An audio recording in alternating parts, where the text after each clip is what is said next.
Donc, l'idée de ce panel est de parler de la donnée. Comme on parle d'investissement immobilier, la donnée est un élément important pour tout investisseur, un pur investisseur, qui cherche à mettre ses billes dans un marché. Il regarde en général la croissance, il regarde les rationnels fondamentaux, à savoir les niveaux de loyer, les coûts de construction, il va regarder les prix de vente, les rendements.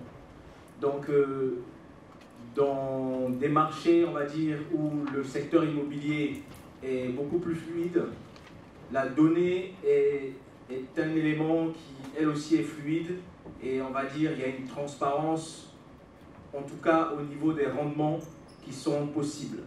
Donc, parler de la donnée et de l'investissement nous a semblé pertinent. Donc, pour ce panel, nous avons Kassoum Kodan Koulibaly, que je laisse se présenter. Merci William. Donc, Williams, autant pour moi. Donc, je suis Kassoum Kodan Koulibaly, je suis le responsable donc, du cabinet conseil en immobilier Kodal. Voilà. Donc, précédemment, j'ai eu d'expérience chez un promoteur immobilier, d'où ma question tout à l'heure.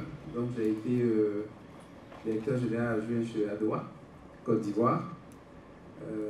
Ensuite, j'ai monté il y a 2 ans dans ce cabinet, donc qui a un périmètre d'action qui se veut à 360 degrés.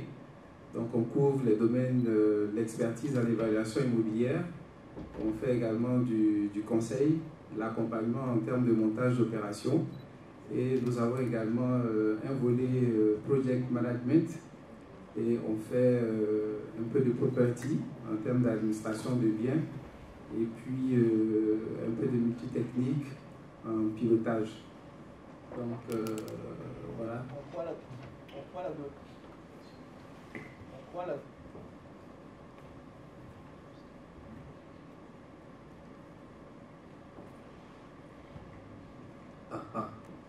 Merci. Kassoum, dans le cadre de ton métier actuellement, en quoi l'information et la donnée est-elle importante? Alors, il faut peut-être préciser que dans le cadre donc, de nos activités, on accompagne certaines banques de la place. Il y avait un DG de banque ce matin qui disait que pour sécuriser le prêt promoteur, ils ont mis en place un dispositif qui consiste à s'entourer d'experts pour accompagner la mise en place du prêt, donc du financement.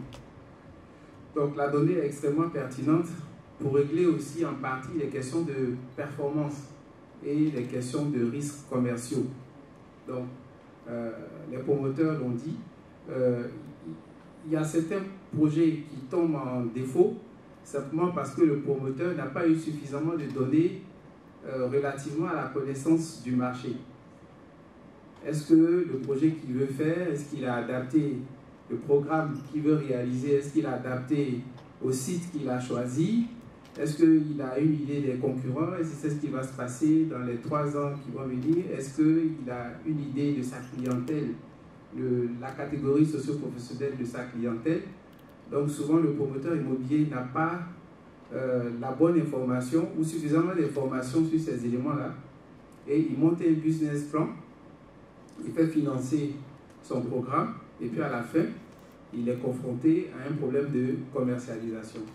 Donc, la donnée à ce niveau-là est extrêmement importante pour nous en termes de conseils pour justement recadrer quand nous sommes en accompagnement de clients dans ses choix d'investissement et dans le choix de ses programmes. Le deuxième axe, c'est en ce qui concerne donc les expertises que nous faisons. Donc, à la différence de certains pays, notamment les pays européens où vous avez des observatoires qui sont extrêmement efficaces en termes donc de banques d'informations, de bases de données, donc pour pouvoir avoir des comparables, pour mieux apprécier un certain nombre d'indicateurs tels que les valeurs locatives, etc., tels que les valeurs marchandes des transactions. Ici, c'est extrêmement compliqué de les avoir et j'allais dire, c'est chacun qui s'arrange à avoir ces données et souvent ça ne vous donne pas une vue assez complète pour pouvoir faire des expertises assez pointues. Donc cette difficulté-là, elle est commune, je pense, à tous les acteurs. Donc des plateformes comme celle-là, il serait bien que effectivement on puisse mutualiser les informations que nous avons de manière à mieux conseiller les clients. Merci beaucoup, Kassoum. Amadou, je vais te laisser te présenter et surtout l'approche que ton entreprise, que tu présenteras également, a de l'état de la donnée et de ce à quoi elle peut servir. Merci William, félicitations pour l'organisation de cet événement. Bonjour à tous, je m'appelle Amadou Sanankwa, je suis Managing Director du cabinet On Point Africa. Donc on a trois activités, on a une activité conseil où on fait de la stratégie de l'organisation pour les gros secteurs de l'économie, dont l'immobilier.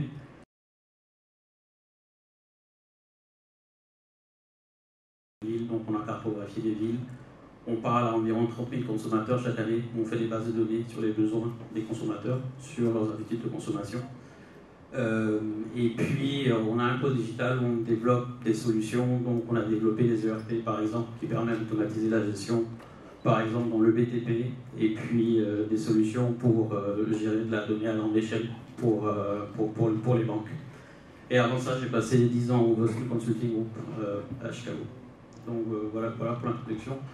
Après, sur la donnée, je dirais, au même titre que les problématiques qui ont été exposées avant sur le financement, sur les infrastructures, la data est un des fondamentaux du secteur qui doit être développé. Nous, de notre point de vue, on voit plusieurs enjeux dessus. D'abord, en termes de caractérisation des besoins de la population aujourd'hui. Si on prend l'exemple d'Abidjan, de Dakar, les espaces évoluent assez rapidement. Aujourd'hui, si on est dans la classe moyenne, on peut aller à Bingerville, on peut aller à Songong, on peut aller sur la route de Dabou. Il y a des gens qui vont jusqu'à Beaunois. Quels sont les triggers de décision des gens? Qu'est-ce qu'ils recherchent? Quel type de biens? C'est des appartements, c'est des villas de ville? Dans quel type d'environnement ils veulent vivre? Donc aujourd'hui, vu que les projets commencent à prendre de l'envergure, il y a quand même des enjeux de structuration des projets en termes d'offres, d'aménité et de positionnement. Donc ça, je dirais que c'est le point de départ. Après, sur la demande, il y a des gros sujets. Donc il y a beaucoup de chiffres qui circulent. Mais aujourd'hui, comment est-ce qu'on mesure réellement la demande sur ce marché? Est-ce que la demande, c'est quelqu'un qui veut acheter une maison? Est-ce que la demande, c'est quelqu'un qui est solvable? Donc aujourd'hui, si on prend une ville comme Abidjan, on a entre 1,2 million et 1,5 million de foyers. Quel est le stock de la demande? Quelle est cette demande solvable là? Donc aujourd'hui, on a essayé de développer des outils de mesure qui permettent un peu de définir ça. Est-ce que je peux t'interrompre ici? Donc en fait, sur ce point, on est en train d'essayer de se dire, est-ce qu'on ne peut pas mieux catégoriser les 500 000 demandes, le chiffre de 500 000 de la demande qu'on annonce souvent? Est-ce qu'il est question là d'un peu mieux l'analyser et les solutions que tu développes permettent de mieux analyser ça? Bon, nous, la manière dont on aime le regarder, c'est de dire en réalité quelle est la demande solvable sur le marché. Donc, si vous regardez, une manière de la mesurer, il y en a d'autres, hein, mais une manière c'est de regarder, si vous regardez l'inventaire du marché, on prend l'inventaire le plus bas, aujourd'hui c'est entre 12 et 13 millions. Combien de ménages sont capables de payer un bien à 12 millions aujourd'hui dans les conditions de marché, c'est-à-dire un prêt entre 15 et 20 ans à 7,5%. Donc si vous prenez cette définition-là, c'est 250 000 ménages, avec la pyramide des revenus en Côte d'Ivoire aujourd'hui. Donc aujourd'hui, si vous prenez Abidjan, c'est 1,5 million de foyers, il y a 50% qui gagnent moins de 200 000, les autres 50% c'est au-dessus. Pour prendre un bien de 15 millions aujourd'hui, il faut gagner entre 400 et 500 000, en gros. Donc, ça veut dire même que quand on parle du logement social, il y a vraiment une question de définition, parce que le logement social à 12 millions, on adresse vraiment à la classe moyenne inférieure. Pour des gens qui gagnent moins de 200 000, ils ne sont pas dans le marché aujourd'hui. Les gens qui gagnent moins de 200 000, leur capacité d'acquisition aujourd'hui, c'est entre 5 et 7 millions. Et à 5 et 7 millions, il n'y a pas d'offre sur le marché aujourd'hui. Et les développeurs ne sont pas capables de gagner de l'argent en produisant à 5-7 millions, pas avec les technologies qui sont utilisées aujourd'hui. Donc après, bon, on rentre dans une discussion ésotérique sur est-ce que tout le monde dans ce segment a vocation à être propriétaire? Est-ce qu'il ne faut pas avoir du loyer, du logement à loyer modéré, etc., etc., etc. Donc, cette caractérisation de la demande, dans notre sens, est assez importante parce que c'est le point de départ de beaucoup de choses. Tout à fait. Sur le marché. Et après, il y a l'offre aussi, l'adéquation de cette offre avec cette demande. Donc, dans la même veine, aujourd'hui, si on prend l'inventaire du marché, les biens de moins de 15 millions qui s'adresseraient aux 50% du bas de cette pyramide-là ne représentent moins de 10% de l'inventaire du marché aujourd'hui. Donc, la demande, elle est divisée sur le moyen de gamme et le haut de gamme. C'est bien quand il y a un déséquilibre entre l'offre et la demande. Mais le truc maintenant, c'est qu'il y a beaucoup de développeurs qui rentrent sur le marché, internationaux, locaux. Donc aujourd'hui, il y a un gros déséquilibre. Mais à un moment donné, l'offre va rattraper la demande. Et voilà, les profils de risque vont commencer à augmenter. Je vous prends l'exemple du ciment, où en 2017, la capacité de production de l'industrie du ciment, c'était 4 millions de tonnes. Aujourd'hui, on est à 20 millions, sans surcapacité. Et ça va leur prendre 10 ans pour absorber ça. Donc si tout le monde investit en même temps, le profil de risque du secteur change.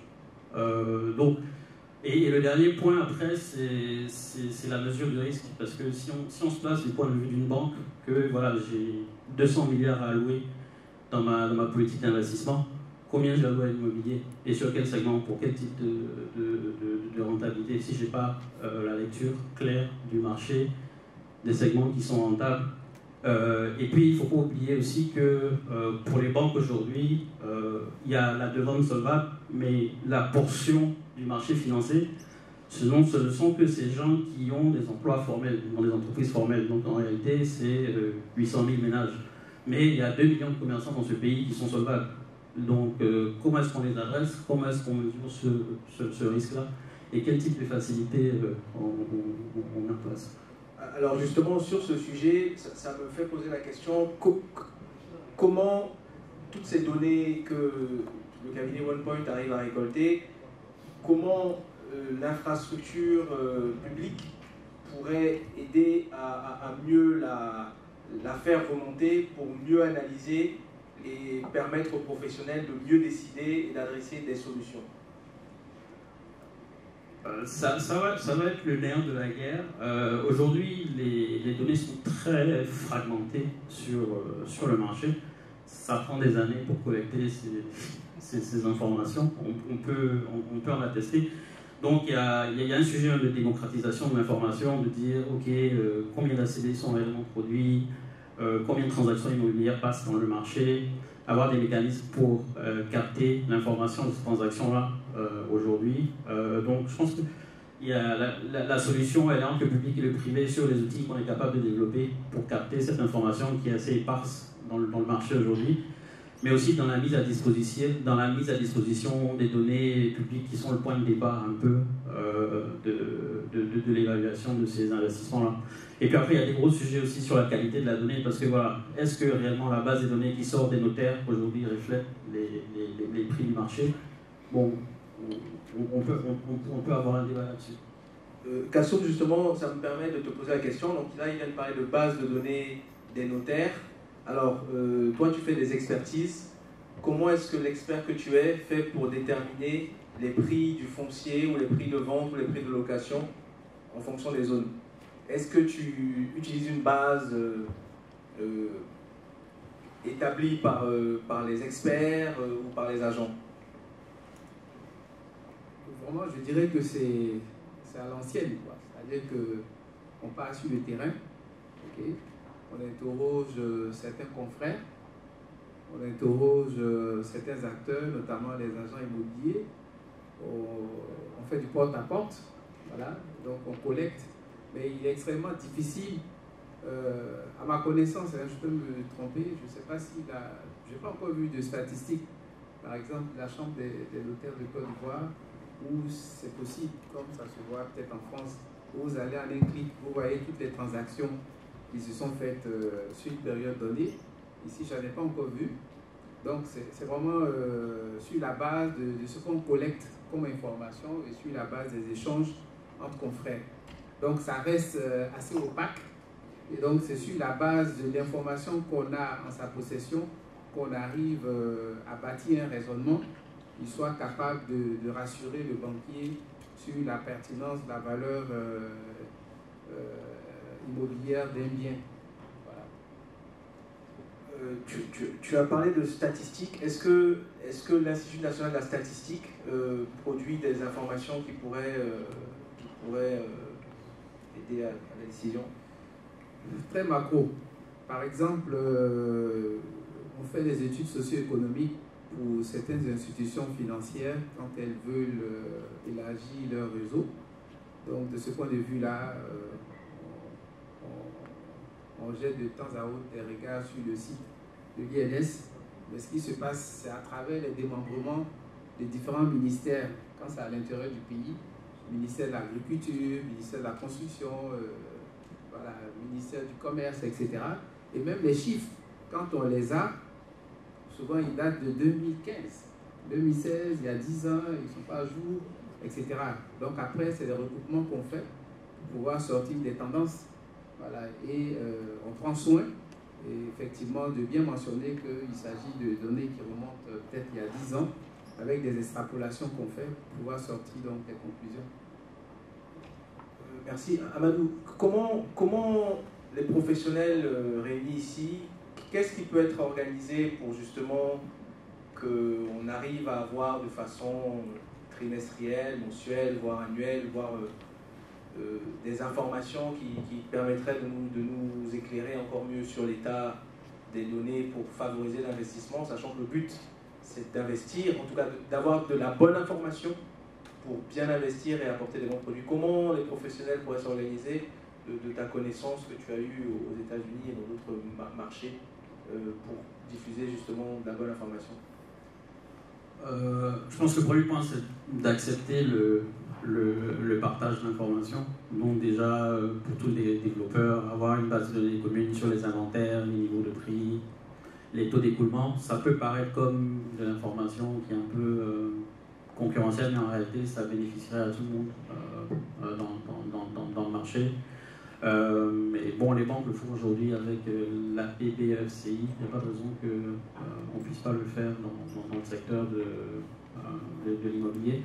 Et puis après, il y a la collaboration avec l'État sur qu'est-ce qui peut être rendu public dans les bases de données, sur le cadastre, sur les transactions des notaires et tout ça. L'agrégation de tout ça va donner va faire voler en éclat la symétrie qui existe dans le marché, la symétrie d'information qui existe dans le marché aujourd'hui. Aujourd'hui, les outils sont là. C'est le coût d'acquisition des données qui pose problème. Donc, on a pris un peu de retard, malheureusement, sur les panels. C'est un panel au nombre réduit. Je vous remercie beaucoup pour votre collaboration, pour votre implication, pour votre partage. Et voilà, donc on va se mettre pour la photo de famille.